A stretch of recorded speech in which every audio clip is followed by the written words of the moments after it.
ஹோட்டல்களில் கழிவறைகள், கை கழுவும் இடங்களை ஆய்வு செய்ய சுகாதாரத்துறை உத்தரவிட்டுள்ள நிலையில் ஹோட்டல்கள் சுகாதாரமாக உள்ளதா என எமது செய்தியாளர் ரமேஷ் எழுப்பிய கேள்விக்கு சென்னையில் பொதுமக்கள் அளித்த பதிலை பார்க்கலாம். ஹோட்டலில் கழிவறை, கை கழுவக்கூடிய இடங்கள்லாம் சுத்தமாக இருக்கான்னு ஆய்வு செய்யணும்னு சுகாதாரத்துறை உத்தரவிட்டிருக்காங்க.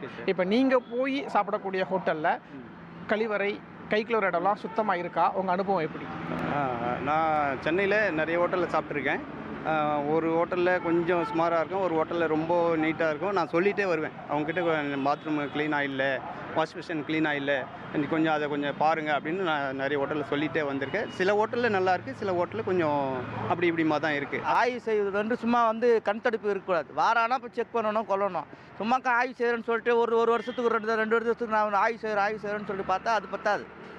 எப்பயும் போல் ரெகுலராக போய் ஒரு ஆள்னாச்சும் இப்போ ஒரு ஆய்வு செய்யணும். ஆய்வு செஞ்சால் தான் அவங்களுக்கும் பயம் இருக்கும், அவங்களும் சுத்தமாக இருப்பாங்க. ஹைஜீனிக்கான ஹோட்டல் மட்டும், அதாவது பணக்காரங்களுக்கு மட்டும் ஒரு 2000 3000 பில்லுக்கு கொடுக்க மட்டும் அவங்க மட்டும் சாப்பிட்றதுக்கு மட்டும் இல்லை. இல்லாதவங்க வந்து 200 300 சாப்பிட்றதும் இருக்காங்க. ஃபேமிலியோடு போயிட்டு ஒரு 1000 சாப்பிட்றவனு இருக்கிறான். 1000 சாப்பிட்றோம், அந்த ஹோட்டலே ஆய்வு செய்யணும். கரப்பாம்பூச்சி இருக்கும், அது எலி ஓடும். ஏன் கிச்சனில் வந்து நாட்டு ஆளோடுன்னு போட்டு வச்சுருக்கான், கதவு மூடிட்டு. அதான் உண்மை. உள்ளே போய் பார்த்தா நம்ம சாப்பிட மாட்டோம். இப்போ ஃபேமிலியோடு போகிறப்ப சில ஹோட்டல்லாம் பார்க்குறப்ப நம்மளுக்கே சங்கட்டமாக இருக்கும், என்னடா அப்படி இருக்குது அப்படின்னு சொல்லிட்டு. ஒரு 2 to 3 மினிட்ஸ் கூட நம்மளால் அங்கே நிற்கவே முடியாது நம்மளுக்கு.